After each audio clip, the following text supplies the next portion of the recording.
सुरेंद्र कुमार दुबे जी हैं, सर मेरी बच्चियां 4 साल की हो गई है, 5-6 बार एआई करवा चुका हूं पर ग्याबिन नहीं हो रही है।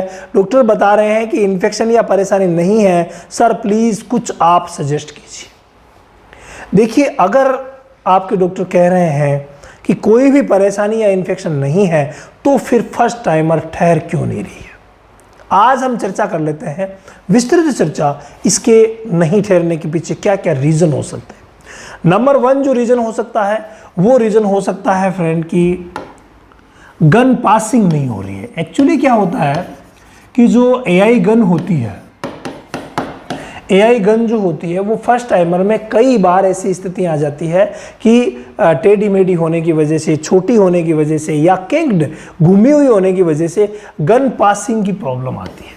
तो पहली चीज़ क्या आ सकती है, वो आ सकती है गन पासिंग। तो वो आप उनसे पूछ लीजिए कि कहीं गन पासिंग में तो दिक्कत नहीं आ रही है। दूसरी जो दिक्कत आ रही है वो आती है फ्रेंड साइलेंट हीट की। तो क्या कहीं वो साइलेंट हीट में तो नहीं आ रही है? भाई आप ये भी उनसे पूछिए या आप अपने आप से पूछ लीजिए कि बोल करके आ रही है या यूं ही उछल कूद कर रही है। तो साइलेंट हीट की जो प्रॉब्लम है उसको सॉल्व कीजिए। वो प्रॉब्लम कैसे सॉल्व होगी वो भी मैं आपको बता देता हूँ। साइलेंट जो आती है वो साइलेंट ही आती है, और इस प्रॉब्लम को सॉल्व करने का जो तरीका है, बेटर जो तरीका है वो ये रहेगा कि आप साइलेंट हीट को पहचानिए कि वो किस दिन से हीट में आ रही है, और जिस दिन वो हीट में आ रही है उसके दूसरे दिन आप उसको सीमेंट डलवाइए। कब डलवाएंगे, एआई कब करवाएंगे? सेकंड डे आप उसकी एआई करवाइए। नंबर 1 बात तो ये हो गई कि आप सेकंड डे एआई करवाएंगे। एआई करवाने के बाद आप अपनी बछड़ी को नोटिस कीजिए, क्या वो और ट्रांसपेरेंट डिस्चार्ज दे रही है क्या। अगर दूसरे दिन फिर से ट्रांसपेरेंट डिस्चार्ज दे रही है, इसका मतलब वो आपको एक एआई थर्ड डे और करवानी पड़ेगी। यानी तीसरे दिन फिर से आप उसकी एआई करवाइए। और अपने पशु चिकित्सक महोदय से पूछिए कि कहीं हार्मोनल इम्बैलेंस तो नहीं है। अगर हार्मोनल इम्बैलेंस होता है तो हमें हार्मोन्स के इंजेक्शन आते हैं, जिनमें जीएनआरसी के भी आते हैं, एफएसएस के भी आते हैं, एलएस के भी आते हैं, तो हाइड्रोक्सी प्रोजेस्टेरोन के भी आते हैं। तो अलग अलग हार्मोन्स के इंजेक्शंस आते हैं, तो आप उनकी सलाह से यूज़ कर सकते हैं। कौन से हार्मोन की कहाँ कमी चल रही है, कहाँ अधिकता हुई है, वो अच्छे तरीके से जानते हैं और फिर ये सेट वो कर देंगे।